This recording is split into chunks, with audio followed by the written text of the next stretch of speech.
Hi hello నమస్తే welcome to CCTV ప్రకాశానికి స్వాగతం. నా పేరు ఖాజా.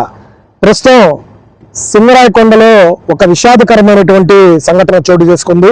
ఏంటంటే నిండు గర్భిణి గత రాత్రి 8 గంటలకి ఒక యాక్సిడెంట్ లో చనిపోయింది.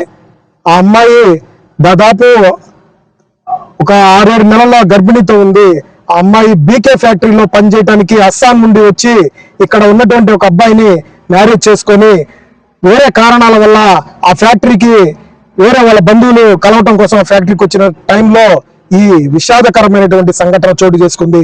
మరి అమ్మాయి స్పాట్ డెడ్ అక్కడే చనిపోవడం జరిగింది. మరి అసలు అమ్మాయి అక్కడికి ఎందుకు వచ్చింది, ఆ టైంలో ఏం జరిగింది అనేటువంటిది మనం వాళ్ళ భర్తను అడిగి తెలుసుకుందాం. ప్రస్తుతానికి ఈ అమ్మాయికి అంత్యక్రియలు మన యువనేస్తం ఫౌండేషన్ బంగారు బాబు వాళ్ళ టీం చేస్తున్నారు. మరి వాళ్ళకి ఎట్లా ఈ వార్త అందింది, వాళ్ళు ఏ టైంలో ఈ సంఘటన జరిగినప్పుడు వాళ్ళు ఎలా వచ్చి